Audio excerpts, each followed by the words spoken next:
Oke, selamat pagi adik-adik semuanya. Terima kasih sudah bergabung secara virtual di mata kuliah analisis aplikasi kuantitatif. Ya. Hari ini kita akan belajar dua topik sekaligus ya, mengenai analisis regresi.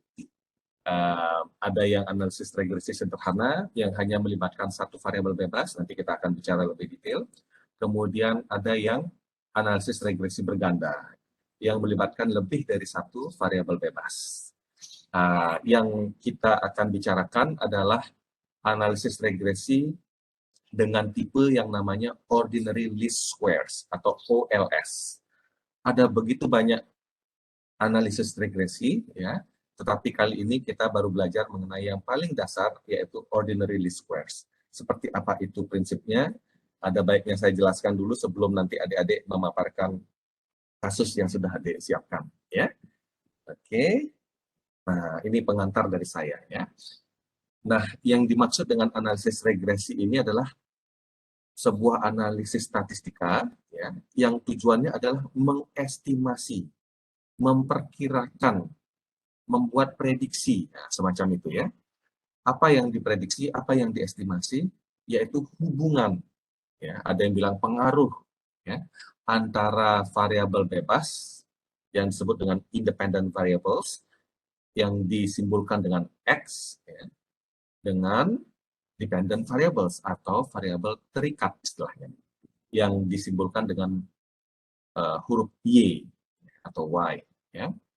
Jadi pengaruh antara X pada Y ya, atau hubungan antara kedua variabel ini. Nah, itu yang ingin kita analisis, ingin kita cari tahu ya. Nah, sekali lagi dalam kuliah kali ini hubungan yang dimaksud atau pengaruh yang dimaksud itu adalah yang linear.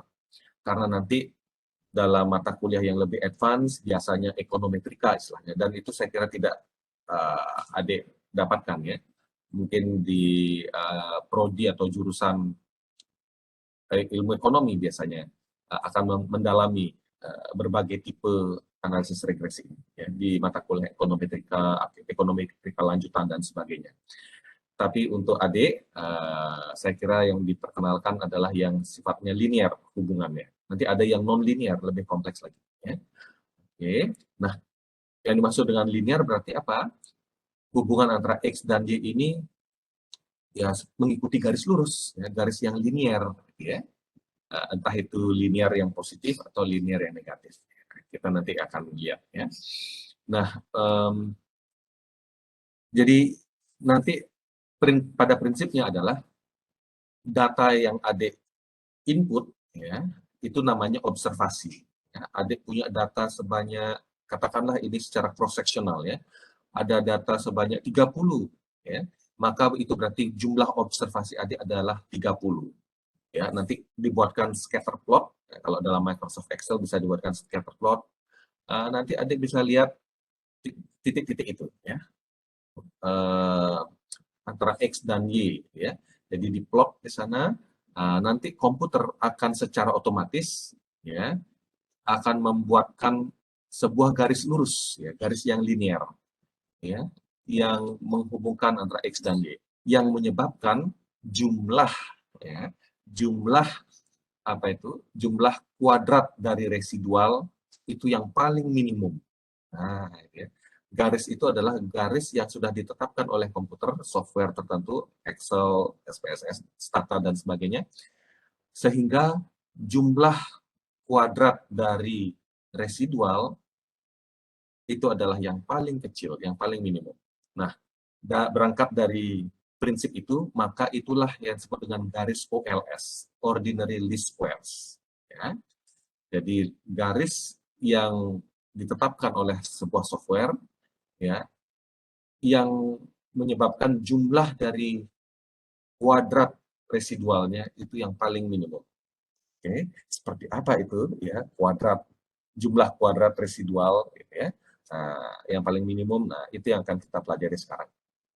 Ya, tapi sebelumnya kita pahami dulu ya yang disebut dengan modelnya atau persamaannya, persamaan regresi atau model regresinya. Tadi saya sudah sempat singgung sepintas ya, ada yang namanya analisis regresi sederhana, ya, yang modelnya adalah seperti ini. Y sama dengan beta 0 ditambah beta 1, X1 ditambah error term, atau residual. Nah, inilah yang disebut dengan residual, ya, E. Okay. Nah, kalau yang multiple linear regression model atau disebut dengan regresi linear berganda, itu yang variabel bebasnya lebih dari satu. Jadi ada X2, X3, dan seterusnya, sampai dengan X ke N. Ya. Formatnya sama, ya. Ada konstanta di sana, beta 0 disimbolkan. Ada literatur yang menulisnya alfa, gitu ya. Tetapi saya lebih senang literatur yang menulisnya sebagai beta 0. Ya. Kemudian ada beta 1, 2, yang beta 1, 2, 3 yang mengikuti apa itu, angka X-nya itu ya, harus konsisten ya. Beta 1 itu adalah punyanya X1, beta 2 itu punyanya X2, dan seterusnya. Nah, beta 1 dan sampai dengan beta ke N itu disebut dengan koefisien regresi dari variabel bebas. Ya. Oke, sampai di sini paham dulu istilah-istilahnya? Paham ya? Saya kira di statistik beberapa itu ya, adik belajar ini. Ya. Oke, nah, ini hanya perbedaan istilah, mungkin ada yang menulis alfa, saya yang beta 0, tapi pada prinsipnya sama. Itu adalah konstanta. Ya. Nah, yang penting, tidak kalah pentingnya adalah E, error term. Ya. Ini adalah residual, dan OLS fokus pada residual ini. Ya. Membuatkan sebuah garis lurus, di mana residualnya itu kalau dikuadratkan, kemudian dijumlahkan ke semua observasinya, itu dicari yang paling minimum. Dan itulah garis yang terpilih, ya, yang menjadikan persamaan regresi ini. Ya. Jadi persamaan regresi ini ditentukan oleh komputer. Kalau adik membuat secara manual, ya nanti akan secara manual. Ini residualnya, jumlah kuadratnya adalah yang paling minimum, yang paling kecil. Makanya namanya least, ya, ordinary least squares. Ya. Oke, saya skip ya. Nah, ini dia. Saya akan coba ilustrasikan dengan jumlah observasi yang nggak banyak-banyak amat. Ya. Kita punya 6 observasi, entah apalah ini ya. Kemudian ada Y di sana. Apa itu Y? Boleh berkomentar. Y itu apa? Masih ingat? Tadi saya singgung. Variabel apa itu namanya Y? Variabel? Variabel terikat, Bapak. Yes, Y itu adalah variabel terikat. Artinya variabel Y ini adalah variabel yang dipengaruhi atau dapat dipengaruhi oleh variabel bebas. Ya, namanya dia juga terikat. Dia terikat, dia terpengaruh oleh variabel lainnya, yaitu variabel bebas. Ya. Nah, variabel bebasnya apa? Nah, di kasus ini entah apalah itu ya, namanya nanti kita kasih nama sendiri-sendiri ya. Itu ada katakanlah ada dua, X1 dan ada X2. Ya. Ini namanya variabel bebas. Ya. Kalau ada satu saja variabel bebasnya, X1, itu namanya kita akan melakukan uji pengaruh linear yang sederhana, ya, regresi sederhana. Kalau lebih dari satu, berganda atau multiple. Oke, nah kalau analisis linear sederhana, ya kita cuma memplot seperti ini, menghubungkan antara X1 dengan Y. Gitu ya. Saya kira semua adik-adik bisa membuat plot ini secara manual ya. Ya, dihubungkan saja X1-nya 3,5, kemudian Y-nya 20, dibuatkan titik ini, yang ini X1, kemudian X2 yang 5, kemudian mana nih 2 dengan 5 ya. Dihubungkan X dengan Y-nya. Maka ini namanya grafik atau diagram atau scatter plot ya. Nah, di Excel adik akan melihat seperti ini. Atau di SPSS bisa juga dibuatkan grafiknya. Software lain pun Stata dan sebagainya. Ya. Oke, jadi seperti ini diplot. Nah, X2-nya di mana? Nah, kalau dibuatkan grafiknya, digabung semuanya, itu kita membutuhkan grafik yang tidak 2 dimensi, tetapi yang 3 dimensi dan sebagainya. Gitu ya. Jadi lebih kompleks. Gitu ya. Untuk tujuan pemahaman sederhana, kita buat seperti ini. Jadi Y dengan X1 dengan Y dibuat plotnya. Ya. Nah, dalam kasus ini kalau dibuat 2 dimensi, kita mengasumsikan pengaruh antara X2 dengan Y itu ceteris paribus. Pernah mendengar istilah itu? Ceteris paribus? Nah ya, dengan asumsi pengaruh variabel X2 terhadap Y itu pada Y itu adalah konstan. Atau sementara kita tidak gubris bahasa awamnya ya. Oke, jadi seperti itu. Ketika kita mencoba menguji pengaruh X1 terhadap atau pada Y, itu kita mengasumsikan pengaruh variabel bebas lainnya yang ada di model itu konstan atau ceteris paribus. Ya, sementara kita abaikan. Ya. Oke, sementara sampai di sini paham? Ya, kita belajar dulu memplot ya observasinya. Nah, sekarang kita masuk ke slide berikutnya ya. Nah, yang dimaksud dengan OLS itu adalah sekali lagi adik mencoba membuat garis lurus sehingga adik mengetahui persamaan garis lurus ya, yang menghubungkan antara X1 dengan Y dengan asumsi X2 dengan Y itu adalah ceteris paribus sekali lagi ya. Nah, matematika yang sederhana itu menyarankan atau menyatakan bahwa sebuah garis lurus bisa dibuat minimal 2 titik, betul ya? Ada titik awal, ada titik akhir, logika sederhananya. Ya. Betul ya? Kita bisa buat sebuah garis yang lurus, benar-benar lurus kalau ada 2 titik. Jadi menghubungkan titik A dengan titik B. Ya. Nah, karena ini ada banyak titik, ya berarti apa? Ada banyak kemungkinan garis yang bisa dibuat, betul ya? Nah, modelnya seperti itu. Gitu. Kalau secara manual kurang lebih seperti ini. Berarti ada begitu banyak hubungan yang bisa dibuat. Persamaan garis lurus yang bisa dibuat. Karena ada banyak titik observasi. Ini ya. Nah, logika sederhananya di sana. Nah, kemudian garis mana yang dibuat? Nah, seperti itu ya. Nah, syukurlah ada ahli yang sudah memikirkannya ya. Tidak seperti ini ruwetnya ya. Ada 6 observasi, persamaan garis lurusnya kemungkinan seperti itu. Kalau dibuat lebih banyak observasi lagi, lebih kompleks lagi. Gitu ya. Nah, syukurlah ada orang yang ahli memikirkan ini sehingga hanya kita bisa tentukan satu garis ya yang disebut dengan persamaan regresi itu. Oke, nah seperti ini. Ya. Oke, dengan konsep yang namanya least squares atau squares dulu ya. Ada ahli yang mengatakan, oke, saya balik lagi ke slide sebelumnya ya. Oke, memang benar ada satu garis itu bisa dibuat kalau minimal ada 2 titik. Jadi kalau ada banyak titik, seperti ini kira-kira garisnya. Tetapi kemudian ahli-ahli statistika ekonometrika dulu gitu ya, berpikir, bukan begini caranya itu ya, pendekatannya. Gimana kalau kita buat tentukan sebuah garis prediktif, ya, garis estimasi yang disebut dengan estimator, ya,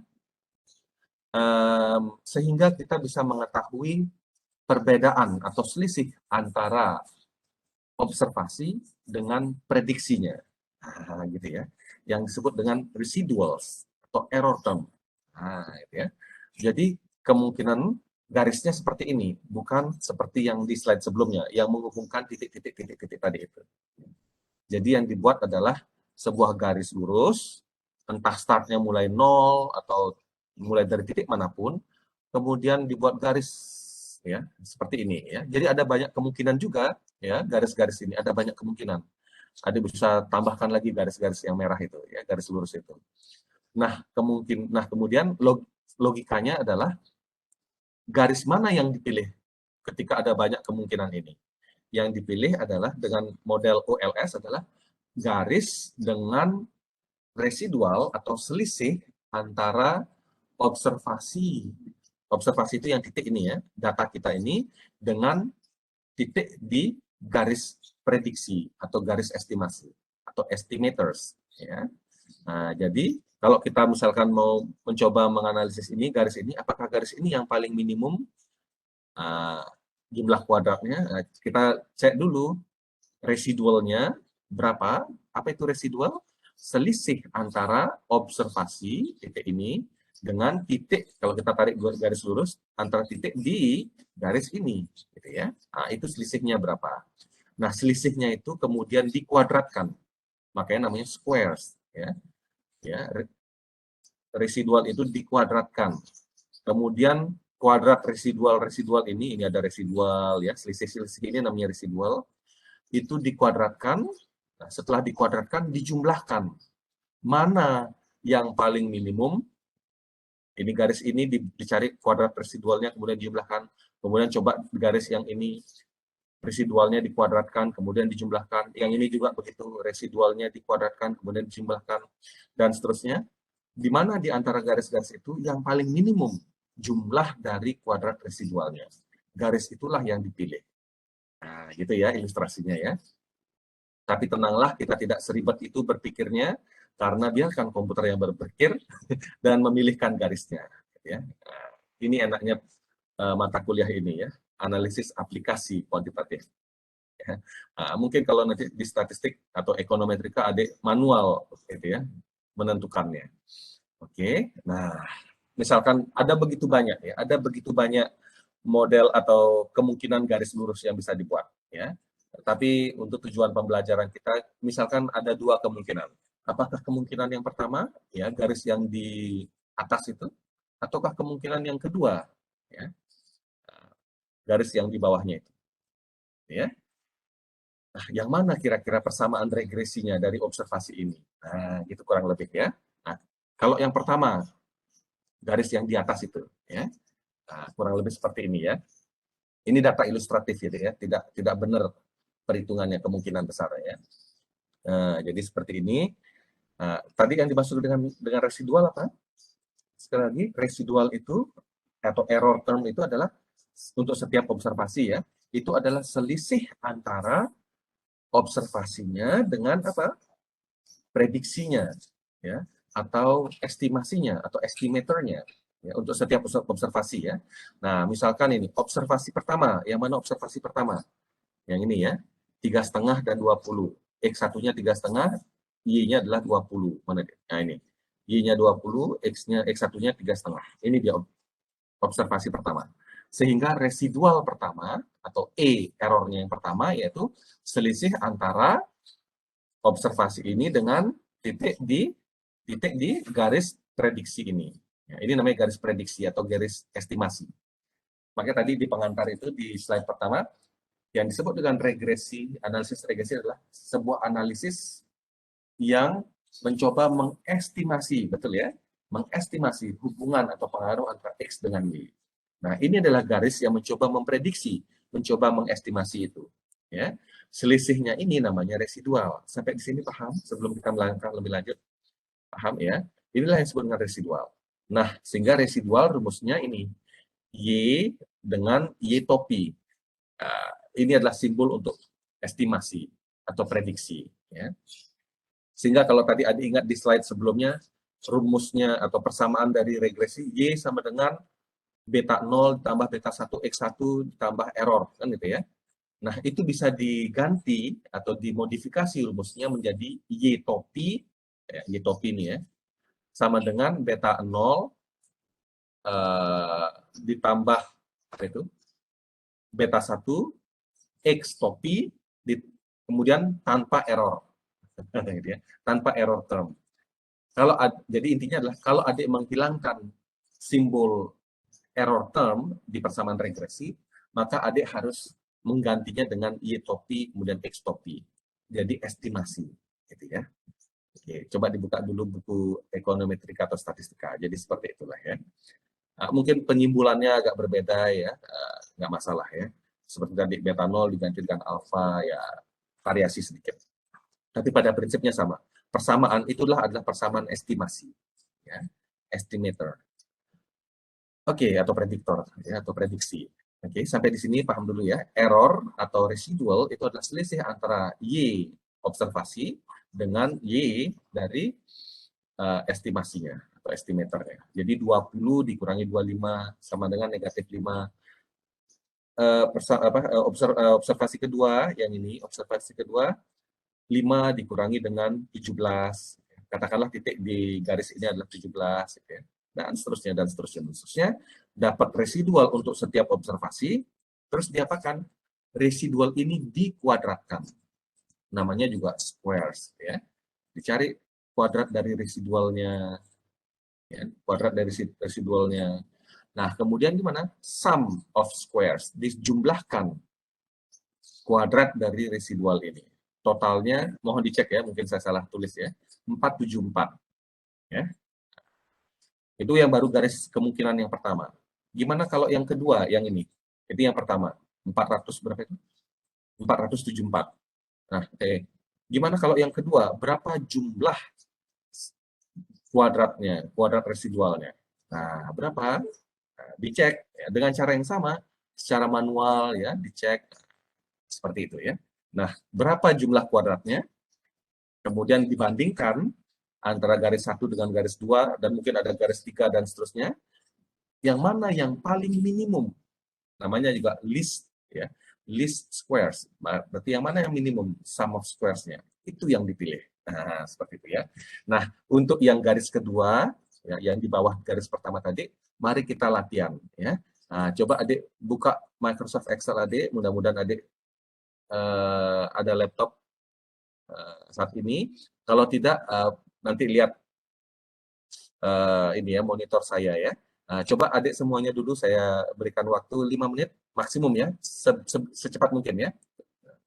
Adik masukkan data ini di Microsoft Excel, kemudian coba analisis regresi, kemudian tunjukkan residualnya, kemudian tentukan sum of squares dari residual itu. Ya, seperti contoh tadi itu. Ya. Mohon maaf ya, saya balik ke slide sebelumnya. Yang ini ya. Nanti di Microsoft Excel akan keluar residuals, errornya, yang error, E-nya ini. Errornya keluar hasilnya, kemudian ada tambahkan kolom di berikutnya, kuadratnya. Ya. Buatkan formula kuadratnya, kemudian setelah itu jumlahkan kuadratnya, kuadrat residual ini. Nah, apakah dia lebih kecil dari 474 ini atau lebih besar? Nah, kalau lebih kecil, maka kita pilih yang itu. Ya. Dan memang itulah yang dipilihkan oleh komputer. Ya, itu ya. Itulah yang paling minimum. Dan itulah persamaan regresinya nanti. Oke, saya kembali ke sini. Oke, input data ini coba analisis dengan regresi. Ya, dengan Microsoft Excel. Saya tunggu berarti ya 5 menit lagi, berarti pas jam setengah 9. Ya. Oke, saya berikan kesempatan ke adik-adik ya. Untuk kasus di komputer saya, laptop saya ini koma ya. Nanti disesuaikan ya dengan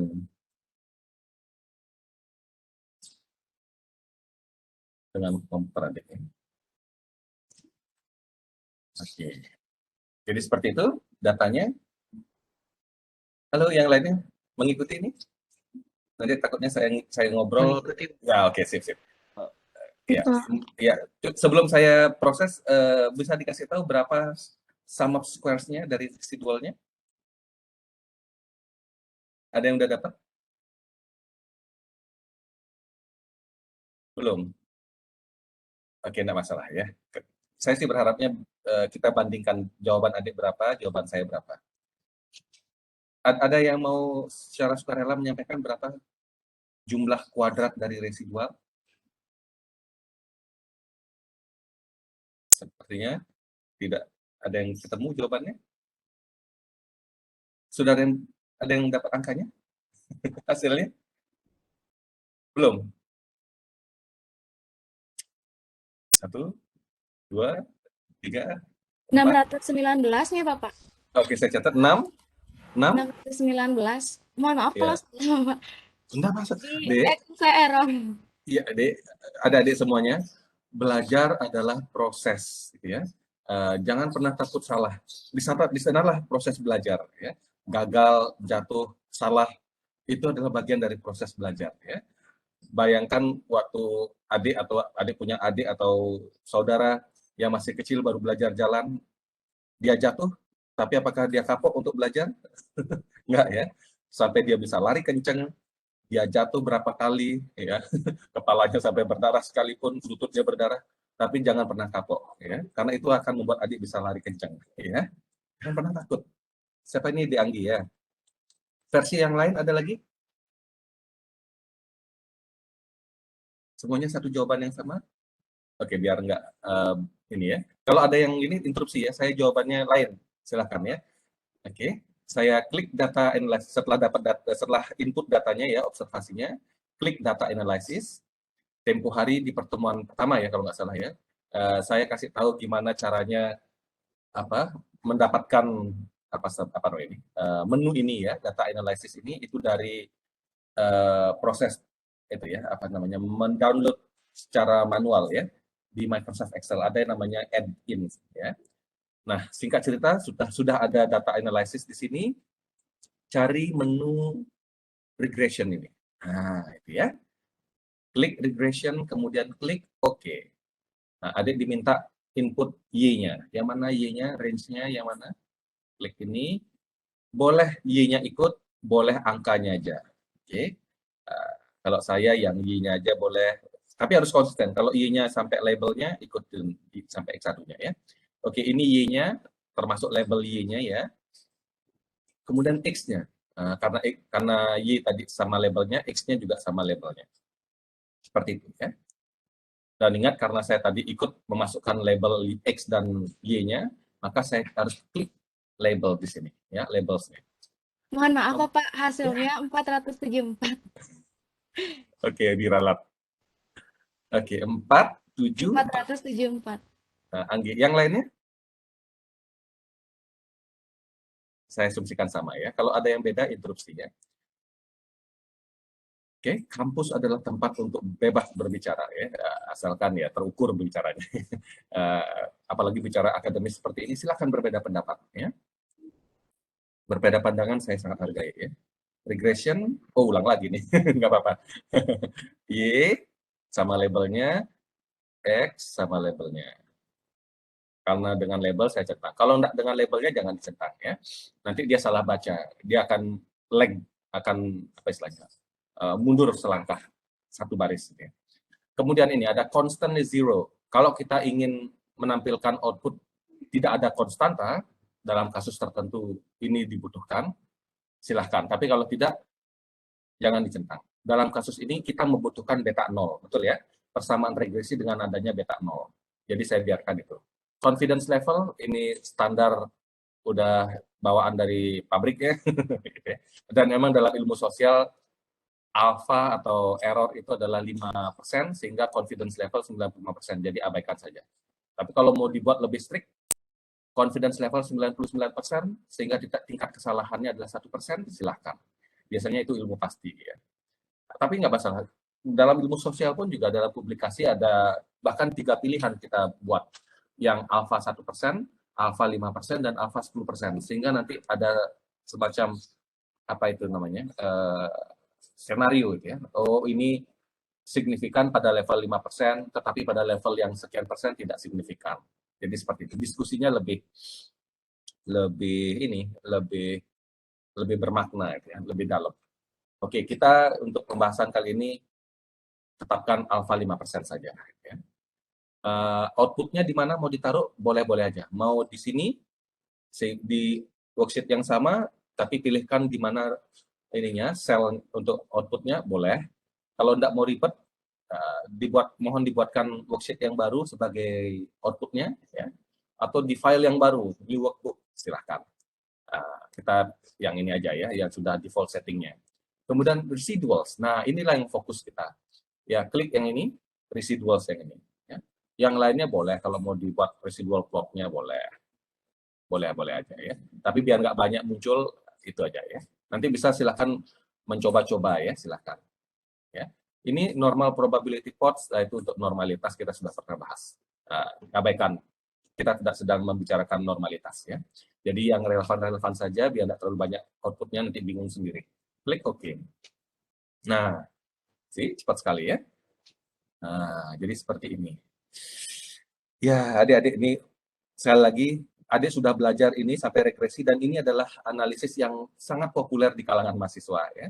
Saya sedang membimbing 2 mahasiswa, yang satu menggunakan analisis regresi multiple ya, yang multiple, kemudian yang satu lagi logistik, dan itu tidak kita bahas hari ini. Ya. Mudah-mudahan ada di silabus kita akan bicara tentang analisis regresi logistik. Ya. Nah, seperti apa itu nanti lah ya. Nah, yang seperti ini seharusnya adik bisa kerjakan sendiri, jangan ngupahin orang lain. Ya, minta tolong sekali.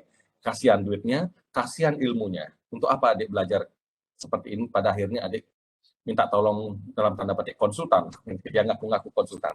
Dan ini terjadi pada pada dosen baru kemarin atau tadi malam saya ini ya. Kebetulan beliau adalah peneliti, mendapatkan hibah penelitian gitu ya. Dan ya tidak regresi tetapi dengan menggunakan software NVivo, dan saya bisa menggunakan itu karena S3 saya menggunakan itu. Singkat cerita, pada intinya adalah kalau bisa ya, seorang peneliti jangan kalau bisa itu ya, jangan mengupahkan orang lain. Gitu. Bukan saya ingin menghancurkan rezeki orang ya.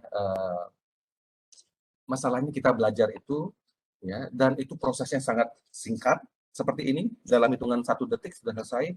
Sayang sekali itu ya, ilmu kita apalagi sudah sampai S3 itu ya. Kemudian kita mempercayakan orang yang ngakunya konsultan, padahal taunya cuma masukkan data, klik ini, klik itu, masukkan perintah, keluar hasil. Dia tidak tahu filosofi dari penelitian kita. Yang tahu itu adalah peneliti itu sendiri. Mau kemana nanti analisisnya, gitu ya. Jadi intinya seperti itu. Ya. Kalau cuman ini teknis seperti ini, nggak perlu sekolah tinggi-tinggi, nggak perlu belajar AAK. Gitu ya. Belajar aja sendiri dari internet, udah tahu klik ini, klik itu. Tapi filosofinya, kenapa X ini yang dipilih, variabel ini? Kenapa hipotesisnya mengatakan positif, negatif, dan sebagainya? Itu nggak bisa dijawab oleh konsultan yang adik pilih itu. Gitu ya. Dan bisa jadi prosesnya dia, apalagi di NVivo itu agak kompleks, ya, nggak sembarangan.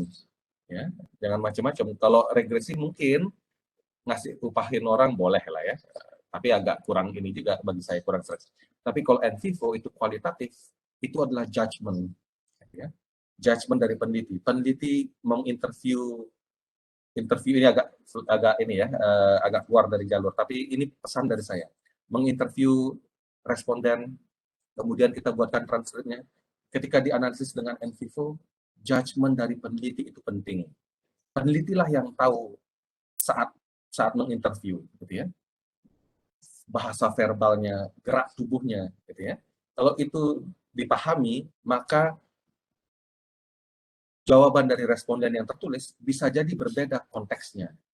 Ya, ketika adik mencoba mengingat-ingat, oh ketika dia bicara kalimat itu, gerak tubuhnya seperti ini. Nah, dan itu tidak bisa diketahui oleh konsultan. Jadi harapan saya, jangan meng-hire consultant hanya untuk mengolah data.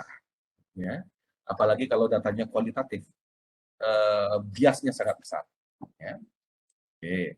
Ini cuma saran saya. Ya, siapa tahu nanti adik bisa berkesempatan S2, S3, menggunakan berbagai teknik analisis ya, seperti yang saya lakukan, ada yang kuantitatif, ada yang kualitatif, saya gabungkan sehingga datanya menjadi begitu kaya dan meminimalkan bias hasil penelitian. Tapi itu nanti the next level adik-adik ya. Saran saya seperti itu. See, cepat sekali ya keluar hasilnya. Oke, kembali lagi ke topik kita ya. Dan ini adalah residualnya. Nah, ya. Ini yang Y topi ya, Y topi. Kemudian mungkin adik bisa tambahkan Y observasinya, yang ini Y observasi ya. Sehingga Y observasi dikurangi dengan Y topi ya, istilah saya, predicted Y, itulah hasilnya, selisihnya itu namanya residuals atau error term ya. Nah, kemudian error term ini dikuadratkan ya. Nah, ini dikuadratkan dengan formula yang sederhana seperti itu, ketemu hasilnya. Betul ya? Ketemu hasilnya, dan ini tinggal kita jumlahkan aja. Itulah sum of squares-nya dari residual. Nah, seperti itu. Ya. Oke. Untuk adik Anggi dan yang kawan-kawan, dari mana dapat 474? Boleh disampaikan? Iya Bapak, saya kira hitung manual itu tadi. Mohon maaf Bapak. Waduh, lama sekali berarti ya. Kasihan. Iya, iya, iya, iya. Oke, enggak apa-apa. Ya, oke. Ini ya, residualnya 48,5, ya 49. Jadi ini jauh lebih kecil ya. Kalau kembali ke slide saya yang di awal ini, sum of squares-nya 474. Ini yang garis awal ini. Ya, garis yang ini. Kemungkinan yang pertama, yang tinggi ini. Nah, lihat aja sekarang perbandingannya.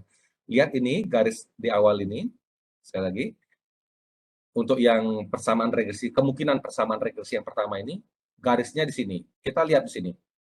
Jaraknya atau selisih antara observasi dan prediksinya. Jauh-jauh banget ya jaraknya ya. Sehingga jumlah kuadrat dari residualnya ini begitu besar, yaitu 474. Nah, ini juga ilustratif ya, angka-angka ini ya. Nah, tapi masuk akal karena jaraknya jauh-jauh. Lalu bagaimana dengan garis yang kedua ini? Yang kita coba dengan menggunakan Microsoft Excel tadi. Nah, ternyata jaraknya lebih pendek-pendek, ya betul ya. Ada yang di atas, ada yang di bawah, ya selisihnya ada yang negatif, positif ya. Tapi begitu dikuadratkan, kemudian jumlahkan, oh ini adalah jumlahnya adalah 48,5, jauh sekali. Dan kata Microsoft Excel, itulah yang paling minimum, garis yang paling minimum, garis yang paling fit terhadap modelnya, terhadap observasinya. Jadi model garis lurus yang paling fit dengan observasinya. Nah, itu intinya ya. Dan itulah persamaan regresinya. Ya. Nah, jadi seperti itu. Balik lagi ke Excel. Nah, persamaan regresinya yang mana? Garis mana yang dipilih? Yang ini. Itu ya. Yang mana? Yang ini. Yang ini yang mana? Nah, sekarang kita buat ya. Komputer tidak secara serta-merta langsung Y sama dengan ini ya. Nah, di Excel terutama ya. Y sama dengan gimana? Interceptnya yang min 5 ini ya. Intercept atau konstanta ya. Bahasa lain dari konstanta adalah intercept. 5,571 ya, 5,57. Ditambah dengan beta 1. Beta 1 ya koefisien regresi dari X1 yaitu 6,57. Nah, X1 tambah error term. Nah, inilah persamaan regresinya. Sampai di sini paham?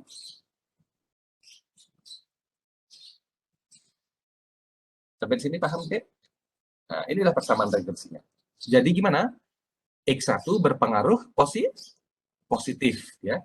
X1 berpengaruh positif. Dilihat di sini tandanya plus 6,57. Berpengaruh positif pada Y. Ya. Kemudian pengaruhnya signifikan atau tidak? Dilihat di sini pengaruhnya adalah signifikan. Mengapa demikian? Karena lebih kecil dari 0,05. Tadi kita set alfanya 5%. Ya. Jadi ini lebih kecil dari 5%, yaitu 1% sekian. Dan ini adalah signifikan. Jadi berpengaruh positif dan signifikan pada Y. Nah, gitu ya. Nah, ini namanya uji T. Ya, yang ini adalah uji T, student test istilahnya. Ada lagi yang namanya uji F. Ya. Uji F itu adalah uji apa namanya? Uji serempak. Dan ini relevan ketika uji serempak. Ini relevan untuk yang multiple, ya, yang berganda. Sebentar. Ya. Nah, uji F ini adalah uji serempak istilahnya ya. Ini lebih relevan untuk yang multiple linear regression model. Yang X2, X3 ada tambahan X-nya ya. Nah, uji serempak, bagaimana pengaruh X1, X2, X3 dan seterusnya secara serempak, secara bersamaan ya pada Y. Ya. Nah, dilihat di sini significance-nya. Dalam hal ini sama ya, mirip ya, sama. Ya karena hanya satu variabelnya. Jadi ya sama, harusnya konsisten hasilnya. Kalau ini dibilang signifikan, ini mesti harus signifikan juga, karena cuma satu-satunya. Tapi kalau nanti X2 ada X3 dan seterusnya, maka mungkin ada yang X1-nya signifikan, X2-nya tidak signifikan dan sebagainya. Nah, kemudian ini F-nya serempaknya mungkin signifikan, mungkin tidak. Gitu ya. Tapi biasanya kalau misalkan ada 3 variabel X1, X2, X3, minimal satu variabel saja signifikan, biasanya serempaknya juga signifikan. Tapi tidak seperti juga kasusnya. Kemungkinan besar pada umumnya. Ya. Oke, jadi tergantung juga dengan observasi kita ya, dan bagaimana nanti komputer mengolahnya dan hasilnya seperti apa. Jadi kurang lebih seperti itu. Ini adalah uji serempak. Nanti dalam penelitian adik, pada umumnya adik menggunakan lebih dari satu variabel kalau pakai OLS. Ini adalah sangat penting ya. Bagaimana X1, X2, X3 dan seterusnya berpengaruh secara serempak gitu ya. Pengaruhnya seperti apa? Apakah signifikan atau tidak? Kalau yang ini uji T, student test, ini satu-satu. Ya. X1 gimana pengaruhnya pada Y dengan asumsi X2, X3, ceteris paribus. X2 bagaimana pengaruhnya, dan seterusnya, dan seterusnya. Ya. Oke, sampai sini paham ya? Oke, nanti secara lebih detail nanti adik memaparkan di presentasinya ya. Oke, ini yang regresi linear sederhana. Yang linear berganda sama juga pada prinsipnya ya.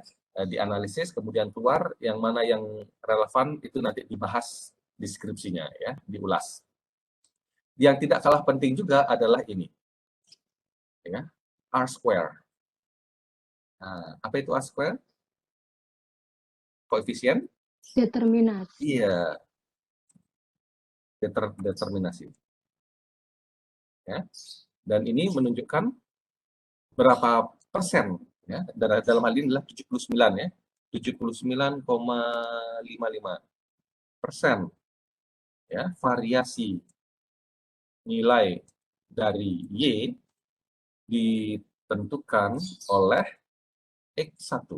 Nah, itu ya. Sedangkan sisanya sekian persen ya, kurang dari 20%, kurang dari 30% ya, itu dipengaruhi oleh variabel lain selain X1 yang tidak dimasukkan oleh model. Seperti itu ya. Nah, ini cocoknya untuk SLRM yang simple linear regression model. Yang adjusted R square ini lebih tepatnya untuk yang ini sama juga ya. Sama juga koefisien determinasi. Ini 74,44 ya. Ini lebih tepatnya untuk yang multiple linear regression ya. Oke. Nah, jadi kalau untuk adik yang hanya X1 saja, yang dibacanya yang ini. Nah, tapi kalau nanti ada X2, X3, muncul juga R square, ada adjusted R square, tetapi yang adik pilih adalah yang adik interpretasikan adalah yang adjusted R square. Karena adjusted R square ini biasanya itu akan berubah ketika ada penambahan variabel, ya, penambahan observasi dan juga variabel, ya. Nah, jadi seperti itu. Lebih baik dipraktekkan ya dan coba dibuat simulasinya, betul nggak? Seperti itu, oke? Oke, ya saya kira itu yang relevan untuk diungkapkan ya. Ya, oke. Kemudian saya balik lagi ke sini ya. Nah, ada juga alternatif lainnya. Alternatif lainnya adalah kita buat apa? Kita buat ini, scatter plot. Klik insert, cari grafik. Saya nggak tahu tampilan monitor adik seperti apa, Microsoft Excel-nya maksud saya. Cari pokoknya scatter plot. Nah, kalau di komputer saya seperti ini. Nah, seperti itu ya. Scatter plot, nah seperti ini. Nah, kemudian cari quick layout, cari yang modelnya ini. Ada FX, ada garis. Jadi sudah. Itulah dia garis yang saya sebut tadi. Dan Microsoft Excel sudah membantu kita menentukan garis regresinya, garis lurusnya. Dan persamaannya adalah yang ini. Nah, loh, kok beda ya? Sebentar. Ini kenapa beda intercept sama ini?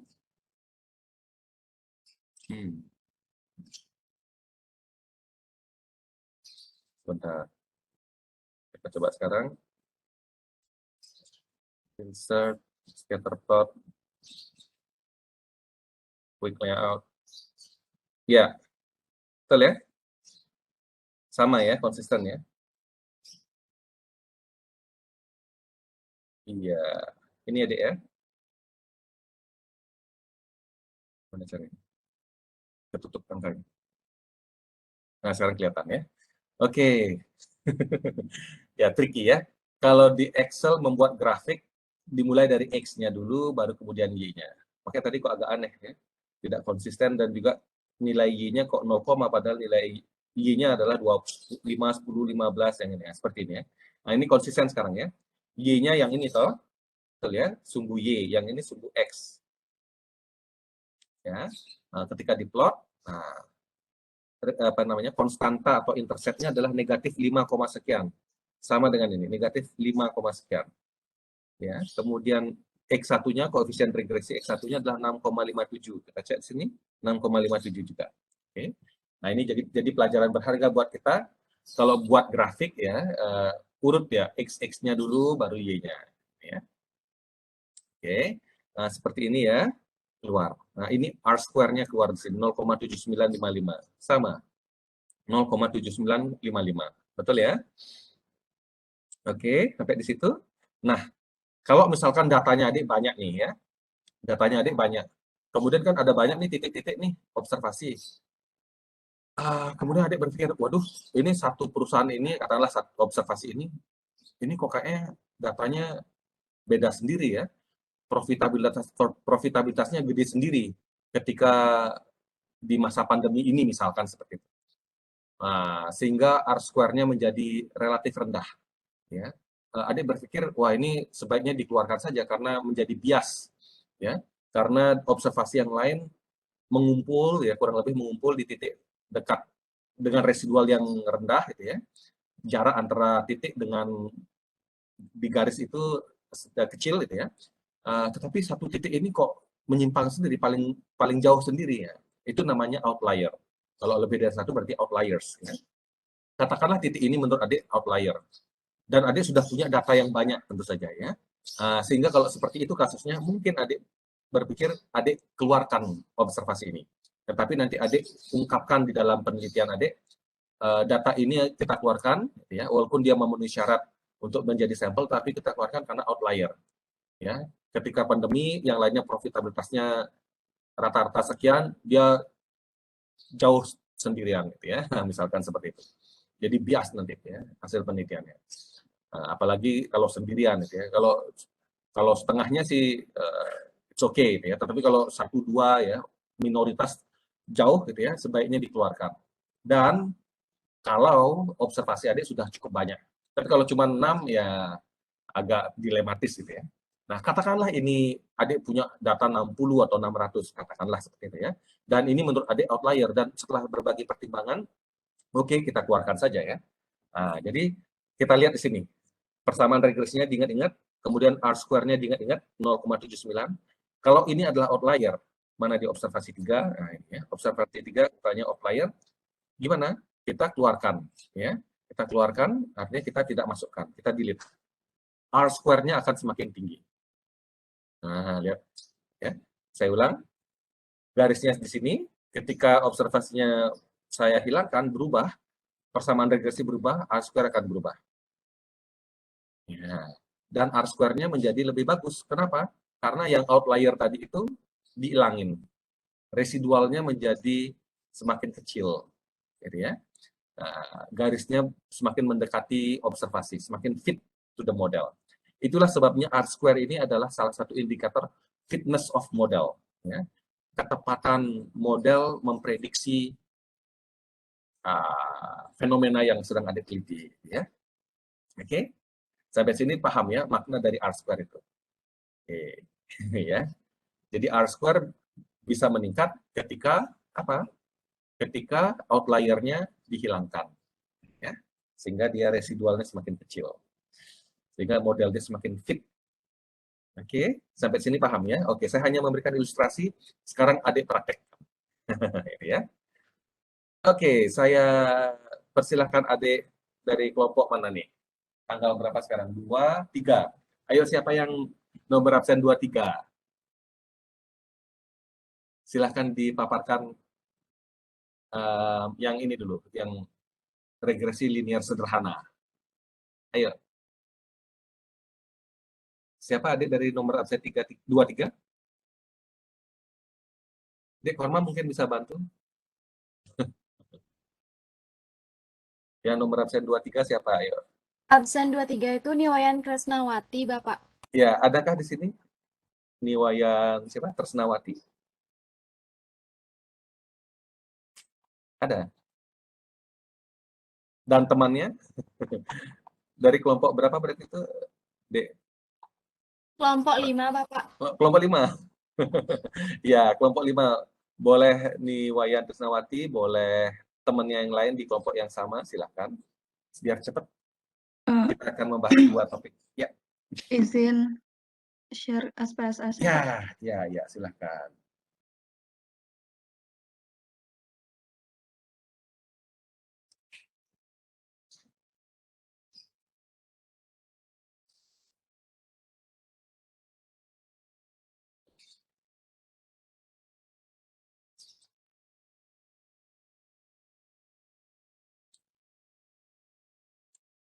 Sudah terlihat, Pak? Sudah. Ya. Baik, di sini saya akan mencoba menjelaskan kasus mengenai regresi linear sederhana dari kelompok kami.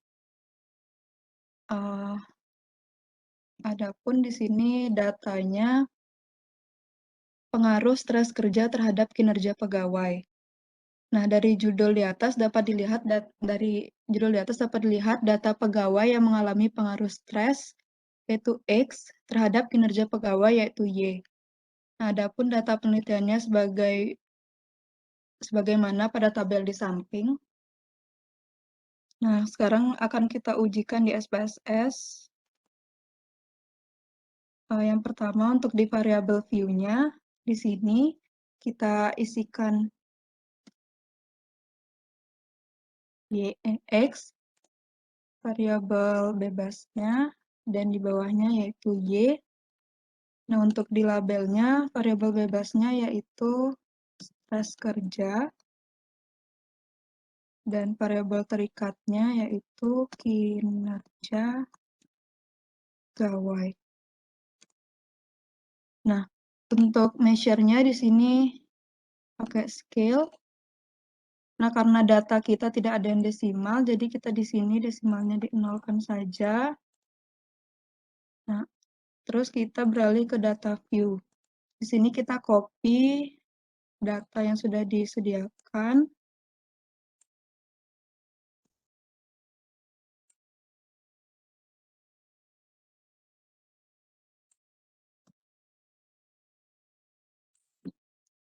Untuk selanjutnya, kita klik Analyze, dan cari Regression, kita pilih Linear. Nah, untuk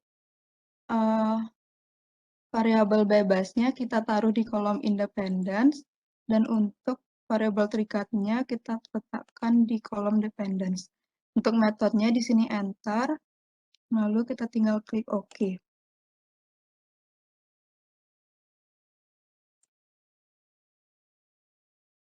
Di sini terdapat beberapa output. Nah, yang tabel model summary di sini menjelaskan terdapat besarnya nilai korelasi yaitu R. Nah, di sini besarnya itu 0,813.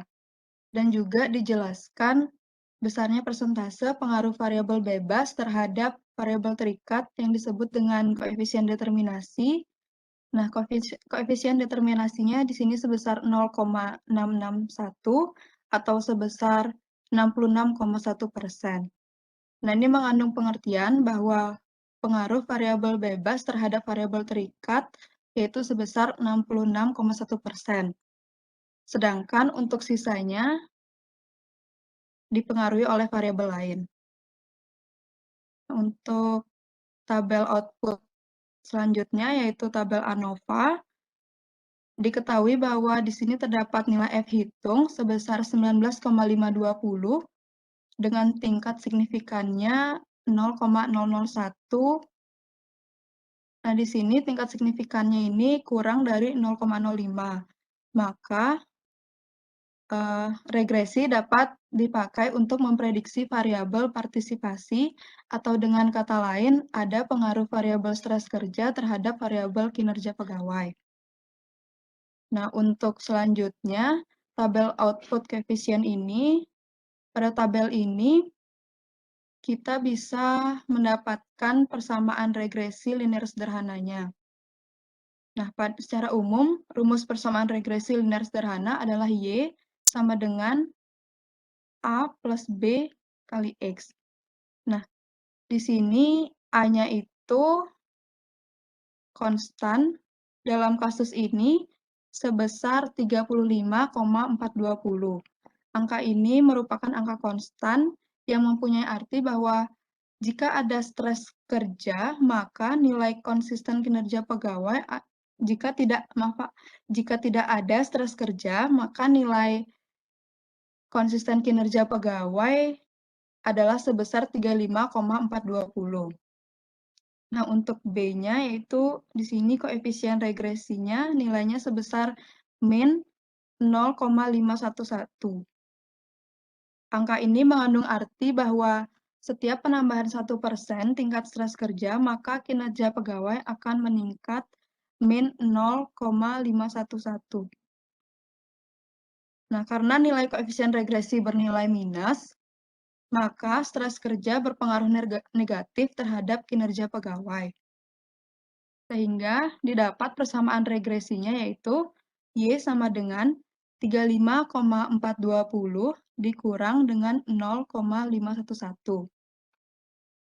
Nah, di sini kami juga menggunakan hipotesis yaitu H0 merupakan tidak adanya pengaruh yang nyata atau signifikan variabel stres kerja terhadap variabel kinerja pegawai. Dan H1 merupakan adanya pengaruh yang nyata atau signifikan variabel stres kerja terhadap variabel kinerja pegawai.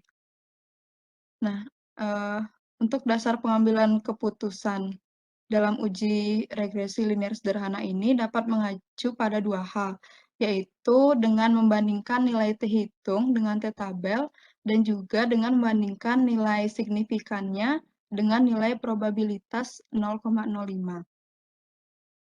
Nah, uji hipotesis membandingkan nilai T hitung dengan T tabel, di sini diketahui bahwa T hitungnya sebesar min 4,418.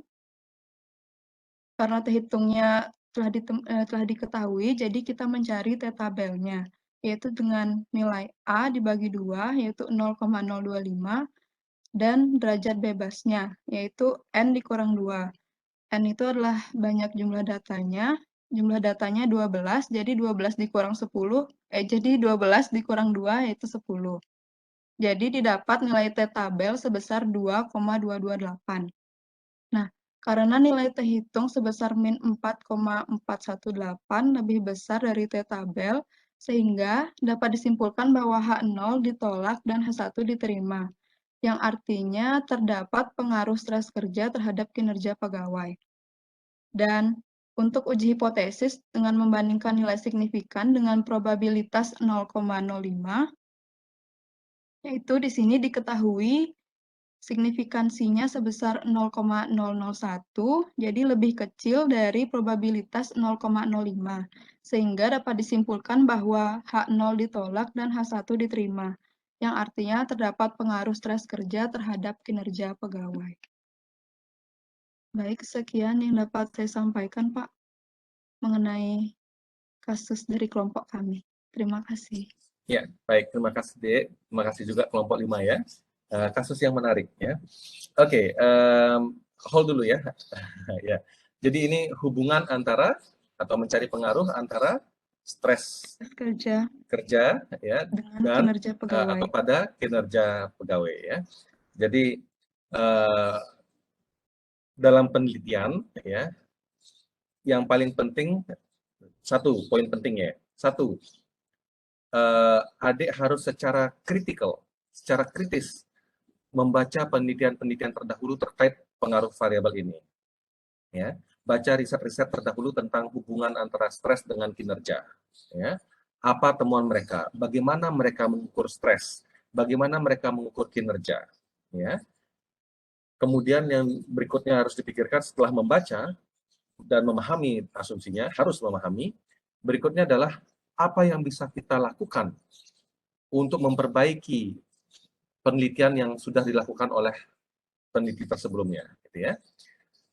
Kalau mereka meneliti stres kerja dengan menggunakan pengukuran tertentu, ya, kemudian kita pikirkan apa kelemahan dari pengukuran itu. apa yang bisa kita perbaiki. Nah, itu yang harus dipikirkan. Begitu juga dengan kinerja. Dia ngukurnya pakai apa? Saya ngukurnya pakai apa? Jangan hanya sekedar replikasi dalam artian copy and paste. Ya, itu bukan penelitian yang baik. Itu adalah plagiarisme, ya, dan tidak etis dalam dunia akademis. Pahami penelitian terdahulu, kritisi, ya, pikirkan secara kritikal, kemudian cari tahu kelemahannya di mana, perbaiki kelemahannya di penelitian kita. Itu yang kita harapkan. Ya, sehingga penelitian kita berkontribusi terhadap literatur stres pada kinerja pegawai ini. Nah, gitu ya. Itu satu catatan saya. Ya. Semoga adik nanti berangkat dari sini, oke. Ini yang saya harus lakukan dalam penelitian. Yang kedua, ya, bagaimana adik memformulasikan hipotesis. Adik datang dari hasil memahami penelitian terdahulu secara kritikal, ya, seperti tadi itu. Oke, dari banyak penelitian yang sudah saya baca, saya meyakini bahwa stres itu pengaruhnya negatif terhadap kinerja pegawai. Kalau orang ini bertambah tingkat stresnya, maka tingkat kinerjanya akan menurun. Jadi hubungan berlawanan arah. Saya meyakini itu disupport oleh penelitian terdahulu, ada teori yang mengatakan demikian, maka saya bisa memformulasikan hipotesis stres berpengaruh negatif pada kinerja pegawai. Nah, itu poin kedua. Ya. Jadi harus strong ininya, supporting arguments dan juga supporting literature-nya, ya, supporting data kalau perlu ada, ya. Jadi misalkan data yang diperoleh dari Google perusahaan Google misalkan menunjukkan bahwa karyawan di perusahaan Google ini kalau dia meningkat stresnya, kinerjanya akan menurun sekian persen. Jika ada data seperti itu, data empiris seperti itu, dijadikan itu sebagai supporting data. Ada penelitian yang menunjukkan pengaruhnya negatif, tunjukkan itu, gitu ya, di perumusan hipotesis. Oke, untuk mensupport hipotesis kita. Nah, kemudian barulah kita mendesain pengukurannya. Kalau tadi penelitian terdahulu meneliti stres kerja dengan instrumen kuesioner misalkan, mungkin adik mengukurnya dengan instrumen yang lain, saya nggak tahu. Mungkin dengan interview, ya, adik menginterview karyawan, kemudian adik kuantitatifkan itu, kita nggak tahu. Tapi itu udah terobosan, ya. Adik ingin memperbaiki kelemahan di penelitian terdahulu. Kalaupun adik mengikutinya juga dengan menggunakan kuesioner, tetapi mungkin adik melihat ada butir-butir kuesioner yang nggak relevan dengan konteks pekerjaan penelitian adik, gitu ya. Jadi mungkin saja peneliti terdahulu yang adik baca itu konteksnya adalah pekerjaan di bidang apa misalkan, di bidang perbankan, ya, tingkat stresnya akan berbeda. Adik meneliti sekarang di maskapai Garuda, ya, tingkat stresnya akan berbeda dengan di perbankan, gitu ya. Di bidang pekerjaan yang lain akan berbeda lagi konteks stres kerjanya, sehingga adik merevisi itu. Nah, itu juga merupakan kontribusi penelitian. Jadi jangan copy paste, gitu ya. Oh, ini saya pakai kuesionernya si A. Tidak ada kreativitas sana, tidak ada originalitas riset, tidak ada kontribusi yang signifikan jadinya. Nah, itu ya, itu penting nanti dalam skripsi. Oke, nah kemudian hipotesis sudah, kemudian mengukurnya sudah. Bagaimana kita menuangkannya di dalam data, gitu ya. Dan tadi sudah disampaikan di sini. Jadi kalau kita masukkan angka, yang keluar pasti angka. Ya. Cuman benar atau tidak, logis atau tidak, itu semuanya ada di peneliti. Ya. Jangan sampai semuanya diserahkan kepada orang lain, seperti saran saya tadi itu. Oke. Nah, keluar angka ini, kemudian kita analisis. Ya. Nah, tadi saya sudah sampaikan F ini, uji F ini, atau ANOVA. ANOVA itu kepanjangan Analysis of Variance. Gitu ya. ANOVA. Uji F itu untuk uji serempak, dan dalam hal ini nggak terlalu relevan juga karena variabelnya cuma satu. Makanya kita lihat sana signifikansinya juga konsisten, ya. Kemudian untuk yang untuk yang single regression analysis ini, yang penting adalah uji T-nya, ya. Jadi dilihat di sana uji T-nya adalah significance, oke? Dan pengaruhnya negatif. Itu berarti stres kerja berpengaruh negatif dan signifikan pada kinerja, gitu ya. Nah, mungkin interpretasinya bukan jika stres kinerja meningkat 1% atau apalagi meningkat 1 unit, gitu ya, maka kinerjanya menurun 1 unit atau sekian persen atau sekian unit. Saya kira tidak perlu secara detail spesifik seperti itu menginterpretasikan koefisien dari regresi ini ya. Koefisiennya berapa itu? Ini ya, negatif 0,511, kemudian ya negatif 0,511. Saya kira bukan menerjemahkan bukan dengan cara kalau stresnya meningkat 1%, maka akan menurun berapa itu jadinya, berapa persen, 51% itu ya, berkurang 51% kinerjanya. Saya kira tidak seperti itu cara menginterpretasikannya ya. Dalam konteks riset ya. Dalam konteks riset cukup dikatakan pengaruhnya negatif dan signifikan secara statistik pada tingkat keyakinan 95%, lebih bagus lagi. Jadi seperti itu ya. Karena nanti kalau adik menjawabnya terlalu spesifik, kalau stres kerja meningkat 1%, kinerjanya menurun 0,51%, maka nanti adik akan dipertanyakan oleh reviewer, gimana caranya kasih tahu saya bagaimana saya meningkatkan atau menurunkan stres 1%. Agak sulit gitu. Ya, sangat sulit dalam konteks ini. Bagaimana kita mencoba meningkatkan stres kita ya sebesar 1% itu supaya akurat 1% meningkat stresnya. Jadi saya kira dalam konteks penelitian seperti ini tidak diterjemahkan per angka tadi itu, tapi cukup diulas tandanya saja. Stres ini berpengaruh negatif gitu ya. Oke, sampai di sini paham? Nah, ini asumsinya linear, ya, asumsinya linear. Tapi coba dipikir-pikir, apa iya kalau kita bekerja nggak boleh stres? Ya, apa iya stres itu selalu menurunkan kinerja? Saya kira tidak. Stres itu kan tekanan ya, pressure. Itu penting dalam konteks tertentu, penting. Ya, sama seperti ngutang. Ngutang itu penting nggak? Apakah selalu kalau ngutang itu jelek? Kalau ngutang perusahaan akan bangkrut? Saya kira enggak juga. Ya. Tergantung ya konteksnya. Jadi dalam level tertentu, stres, tekanan kerja bisa meningkatkan kinerja. Masuk akal? Ya. Tetapi dalam konteks tertentu, dalam level tertentu, stres bisa menurunkan kinerja. Ya. Jadi pengaruhnya seharusnya tidak linear. Ya. Mungkin kurvanya seperti ini, naik kemudian turun. Ya, kurva kinerjanya. Hubungan antara stres dengan kinerja. Jadi sampai dengan level tertentu, ketika stres meningkat, kinerjanya juga meningkat. Ya. Kemudian kalau berlebihan pada level tertentu, sampai level tertentu berlebihan lagi, ditambah lagi tekanan kerjanya, kinerjanya akan turun. Jadi menurut saya ini penelitian ini seharusnya menggunakan analisis regresi yang sifatnya parabolik, tidak dalam konteks mata kuliah ini ya. Nanti mata kuliah yang lebih advance, parabolik, bukan yang linear sederhana. Bukan yang linear, apalagi sederhana seperti ini. Ya. Jadi seperti itu. Ya. Jadi nanti hal-hal seperti itu diungkapkan di keterbatasan penelitian, gitu ya. Nanti diungkapkan di kesimpulan itu ya, di bab terakhir itu keterbatasan penelitian, bahwa penelitian ini mengasumsikan hubungan yang linear antara stres dengan kinerja. Padahal kenyataannya stres dalam level tertentu bisa meningkatkan kinerja, sehingga hubungannya bisa positif dalam level itu. Kemudian jika stres ditambah lagi berlebihan, maka kinerjanya akan menurun. Jadi ada yang negatif. Nah, jadi sifatnya parabolik. Jadi diungkapkan seperti itu. Jadi penelitian selanjutnya dapat melakukan penelitian dalam perspektif yang berbeda, bukan perspektif yang linear, tetapi yang non-linear atau parabolik. Clear? Jadi seperti itu. Ya, jadi seperti itulah bagaimana nanti adik melakukan riset. Ya. Jadi seperti itu.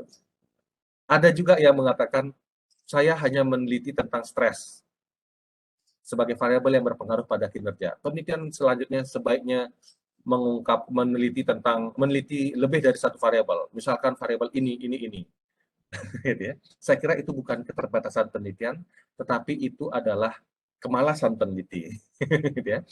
Kalau dia cuma meneliti satu variabel saja, hanya sekian observasi saja, hanya sekian sekian pekerja saja, sedangkan dia menyuruh peneliti selanjutnya meneliti variabel yang lebih banyak lagi, gitu ya, dengan meneliti pegawai yang lebih banyak lagi. Pertanyaannya adalah kenapa nggak peneliti ini yang melakukannya, gitu ya. Sehingga itu adalah bukan keterbatasan penelitian, tapi itu adalah kemalasan peneliti. Ya. Tapi dalam konteks tadi, adik melihatnya dari sisi linear, asumsinya linearitas. Dan adik bisa menyarankan ke peneliti berikutnya, coba lihat dari angle yang berbeda. Gitu ya. Itu tidak kemalasan peneliti, tapi itu adalah keterbatasan penelitian. Masih bisa seperti itu. Karena penelitian yang baik adalah bukan penelitian yang banyak, yang melebar, ya, tetapi penelitian yang spesifik. Oke, nggak masalah adik mengasumsikan linear, tetapi nanti adik mengulasnya sangat mendalam. Ya. Daripada adik coba saya teliti linear, model pertama linear, model kedua parabolik, model ketiga model apa lagi, jungkir balik, model ini, model itu. Tapi adik cuman menjelaskannya secara deskriptif, gitu ya. Oh, kalau dengan model linear hasilnya positif, hasilnya negatif, signifikan. Dengan parabolik hasilnya begini, model begini hasilnya begini, titik. Tidak ada ulasan yang menarik, mendalam. Itu penelitian yang buruk. Lebih baik fokus, oke, linear, it's okay. Ada keterbatasan, it's okay. Tetapi adik mengulasnya sangat mendalam. Ya, nah, itu yang bagus. Ya. Ketimbang sok meneliti internasional, itu ya. Saya meneliti semua cabang, semua pekerja di perusahaan ini, semua cabangnya. Nah, lebih baik spesifik di cabang tertentu, tetapi ulasannya lebih mendalam. Gitu ya. Nah, itu lebih bagus. Penelitian yang bagus adalah narrow, ya, mengerucut, ya, tetapi dalam, ketimbang meluas, tetapi hanya membahas di permukaannya saja. Nah, itu ya. Nah, itu catatan penting dari saya. Semoga bermanfaat, bukan hanya sekedar masuk-masukkan angka, kemudian keluar hasil regresi, interpretasi sembarangan. S1 adalah analitis, ya. Analytical yang penting, bukan technical. Yang begini-begini ngupain konsultan dan dalam tanda petik nggak pantas ya seharusnya disebut konsultan.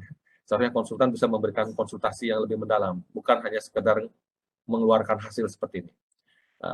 Itu bisa dilakukan oleh non sarjana. Ya. Jadi ini tamparan keras buat kita semua, bukan cuma buat adik, tapi buat saya dan juga dosen-dosen lain. Ya. Ya, bagaimana kita menggunakan pemikiran kita sebagai peneliti, membuat penelitian yang bagus dengan pengolahan data yang juga datang dari diri kita. Karena kita yang tahu penelitian kita seperti apa. Oke? Ya. Oke, terima kasih banyak kelompok 5. Semoga bermanfaat apa yang saya sampaikan tadi. Terima kasih banyak. Saya kira ini sudah benar ya. Kemudian kita masuk ke topik berikutnya. Ini yang berganda. Yang lebih dari satu variabel bebas. Nah, kita sambut sekarang karena ini bulan Oktober, tanggal 10, bulan 10, siapa yang nomor absen 10?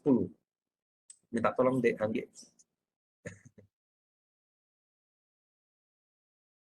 Pak, izin stop share konten. Oh iya, terima kasih ya Dek. Dan terima kasih atas masukan-masukannya juga Pak. Iya, terima kasih juga. Ya, nomor absen 10 siapa ya? Absen 10 itu ada Nilumade Pinggaditya Maharani, Bapak. Iya, siapa? Maksudnya saya kelompok mana yang nomor absen 10 tadi itu? Dari kelompok 3, Bapak. Oke, ya kelompok 3. Boleh yang nomor absen 10 tadi, siapa ya namanya? Itu kemudian, atau juga salah satu teman dari kelompok 3 boleh. Silakan ditampilkan kasusnya seperti apa ya, untuk yang regresi berganda. Saya tunggu ya.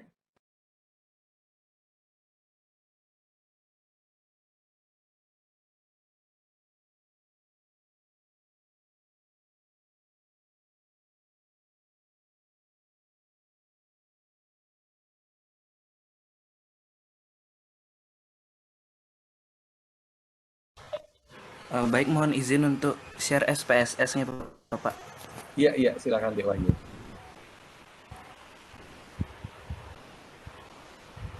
Mohon izin Pak, apakah suara saya sudah terdengar? Ya, jelas.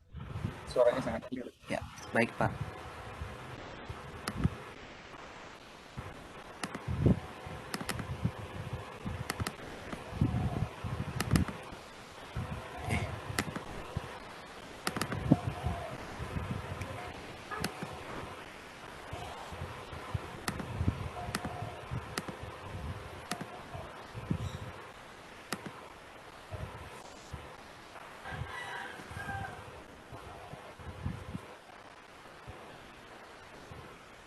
Apakah sudah terlihat, Bapak?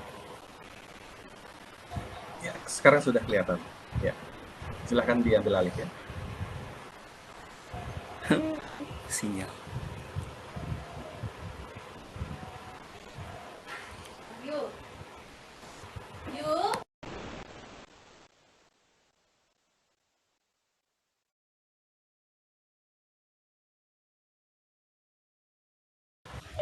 Mohon izin bertanya, Bapak, apakah sudah terlihat? Mohon Ya, maaf, sudah. sinyal saya Oh agak ya, kalau bermasalah, Bapak. di monitor saya sudah terlihat. Oh, enggak, Suara Bapak. juga sudah jelas ya. Lanjut, silakan. Baik, jadi di sini kelompok kami melakukan uji regresi di mana hubungan antara harga ekspor barang, kurs rupiah dengan mata uang asing, dan jumlah ekspor barang. Jadi data-datanya itu sudah tersedia di SPSS seperti ini. Jadi kita akan mengujinya dengan menggunakan regresi.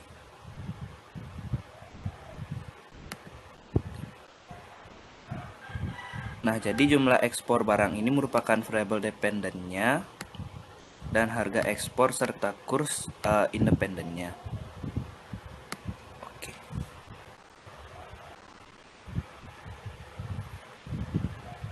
Nah, jadi mendapatkan hasil seperti pada tampilan berikut ini. Jadi dari sini kita dapat ketahui bahwa koefisien regresinya yaitu Y topi sama dengan min 4067,496 ditambah 7,815 ditambah 1001,855.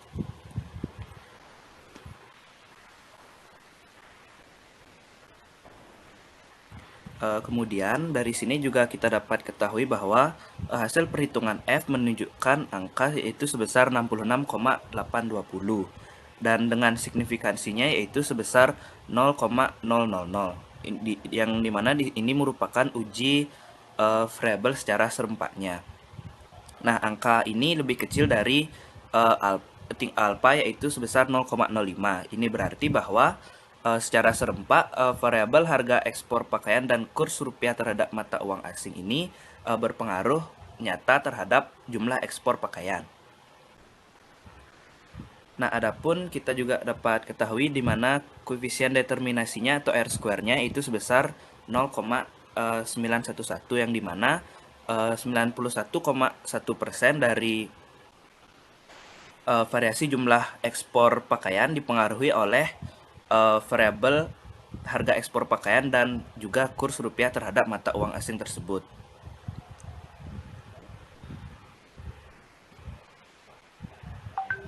Nah, selain itu, variabel-variabel ini juga dapat kita ketahui berpengaruh positif terhadap variabel harga ekspor pakaian dan kurs ini berpengaruh positif terhadap jumlah ekspor pakaian, di mana kita dapat lihat di sini tidak ada angka negatif atau semuanya positif.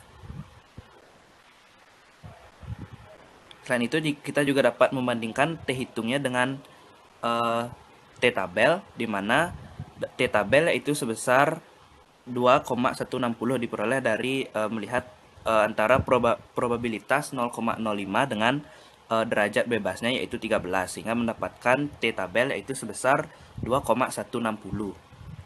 Nah, di sini T hitung dari harga ekspor pakaian yaitu sebesar 4,297, di mana ini lebih besar daripada T tabelnya, sehingga harga ekspor ini berpengaruh terhadap jumlah ekspor pakaian. Selanjutnya kita dapat lihat juga variabel kurs ini lebih besar dari 2,160 yaitu sebesar 7,688, sehingga dapat kita ketahui juga variabel kurs ini berpengaruh nyata terhadap jumlah ekspor pakaian.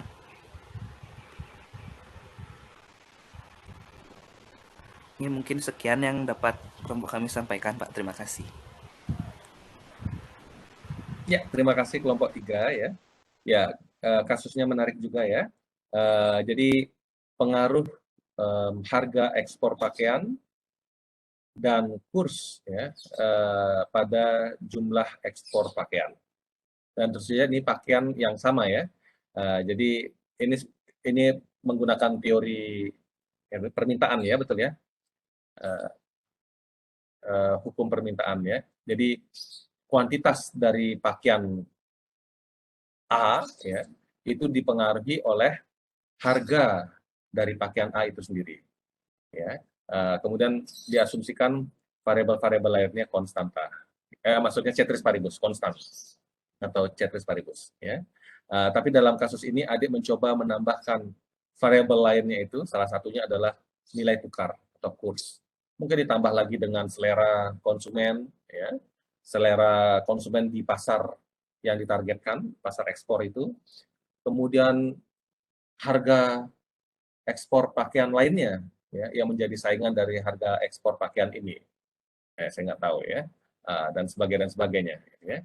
Atau harga dari komoditas lain ya, yang sifatnya substitusi ataupun yang komplementer. Jadi modelnya seperti itu. Jadi bisa dikembangkan lagi ya, bisa ditambahkan lagi variabel-variabelnya di sini ya. Iya, hasilnya signifikan, R-square-nya juga sangat tinggi ya, 91%. Jadi fitness of the model sangat bagus ya. Tapi kalau seandainya adik melakukan penelitian dan ternyata R-square-nya rendah, nah dalam hal ini adjusted R-square ya, karena multiple linear regression analysis, yang dibaca adalah yang adjusted R-square-nya. Cukup tinggi juga, sangat tinggi, termasuk tinggi juga. Kalau seandainya adik dapat angka adjusted R-square yang rendah, jangan khawatir itu ya. Coba dipikirkan lagi, adakah variabel yang lebih yang lebih signifikan mempengaruhi. Itu yang variabel yang sudah dimasukkan di modal bisa diganti dengan yang itu atau ditambahkan. Jadi trial and error gitu ya. Kemudian apa namanya itu? Dicoba juga ditambahkan mungkin observasinya gitu ya. Itu juga bisa mempengaruhi adjusted R-square-nya ya. Ya, saya kira kalau dilihat dari sini ya nggak ada masalah ya. Tetapi yang paling penting dalam riset, apapun risetnya, dalam hal ini ekonomi pembangunan ya, bukan bidang saya, yang paling penting adalah justifikasinya. Gitu ya. Mengapa harga ekspor pakaian ini ada dimasukkan di dalam modal? Mengapa kurs? Gitu ya. Apakah kurs ini setara sifatnya dengan harga ini? Dalam artian, apakah ini bisa diperlakukan sebagai variabel bebas? Ya? Mengapa tidak variabel moderasi misalkan kursnya? Mengapa tidak variabel kontrol saja kursnya? Nah, itu menjadi pertanyaan-pertanyaan yang harus ada di benak seorang peneliti. Ya. Apakah kurs ini bisa menemani variabel harga ekspor pakaian sebagai variabel bebas? Ataukah dia diperlakukan sebagai variabel moderasi? Ataukah sebagai variabel kontrol? Itu tidak masuk dalam bahasan topik ini. Mudah-mudahan minggu depan atau minggu depannya lagi setelah UTS ya, saya kira kita bisa bicara lagi soal ini. Karena minggu depan kalau nggak salah kita bicara asumsi klasik. Ya. Oke, mungkin nanti kita cari waktu mendiskusikan, memperdebatkan ini. Ya. Ketika ada variabel lain selain X1, apakah mereka kita sebut sebagai X2, yaitu variabel bebas, ataukah variabel kontrol, ataukah variabel moderasi? Tepatnya bagaimana? Dan itu mesti ada supporting argument ya, ada supporting data, ada supporting literature ya. Jadi harus kuat argumentasi kita ya. Nah, seperti itu. Tapi dalam hal ini adik berpendapat bahwa kurs itu sama dengan harga ekspor pakaian, sama-sama sebagai variabel bebas yang bisa menjelaskan variasi nilai dari jumlah ekspor pakaian ya. Kalau adik temukan itu supporting argument-nya, teorinya, literaturnya, silakan, monggo ya. Dan hasilnya kebetulan bagus. Ya. Oke, jadi interpretasinya ya kurs berpengaruh positif ya dan signifikan pada jumlah ekspor pakaian, harga juga demikian. Nah, jadi seperti itu ya. Ya, saya kira tidak ada masalah ya. Adik sudah paham. Silakan melakukan riset sesuai dengan bidang minat adik. Ya, kalau adik melakukan riset sesuai dengan apa yang adik minati, adik akan sangat enjoy dan betapapun beratnya riset itu adik tidak pernah mengeluh. Ya. Seperti yang saya lakukan 5 tahun meneliti satu topik ini tidak pernah jenuh gitu ya. Karena memang saya meneliti apa yang menjadi minat saya. Begitu juga dengan adik, jangan sampai terpaksa melakukan riset A, padahal adik tidak pernah senang, apalagi tidak tahu menahu tentang topik itu gitu ya. Jadi mulai dari sekarang adik sudah ini cuma nasihat ya. Adik sudah belajar begitu banyak mata kuliah, dan sekian mata kuliah itu yang mana yang menjadi minat adik ya. Apakah perpajakan, apakah mikroekonomi dalam kasus ini ya, perdagangan internasional atau apalah topiknya ya, ekonomi akuntansi manajemen apalah ya. Fokus di sana. Kemudian cari masalah penelitian di sana. Artinya adik harus banyak-banyak baca di sana. Ya, baca-baca buku yang sifatnya teoritis, yang normatif, seharusnya begini, harusnya begini. Kemudian adik baca jurnal-jurnal empiris. Hasil penelitiannya begini. Ketika adik menemukan, oh seharusnya begini, tetapi kenyataannya secara empiris begitu, ya, berarti ada gap di sana. Dan itulah masalah penelitian yang menarik. Nah, itu ya. Nah, itulah yang kemudian bisa menjadi topik adik buat usulan penelitian, kemudian barulah berpikir adik, gimana saya menjawab pertanyaan penelitian ini? Teknik analisis apa yang harus saya gunakan yang tepat? Jadi seperti itu. Baru kemudian berpikir datanya ada atau tidak. Ya, itu juga mesti dipikirkan sebelum membuat usulan penelitian. Karena jangan sampai usulan penelitian di ACC, diseminarkan, disetujui, ketika masuk ke data, ada langsung mengatakan, saya tidak dapat datanya sama sekali. Atau datanya harus bayar dan saya tidak mampu. Gitu ya. Nah, pikirkan dengan matang,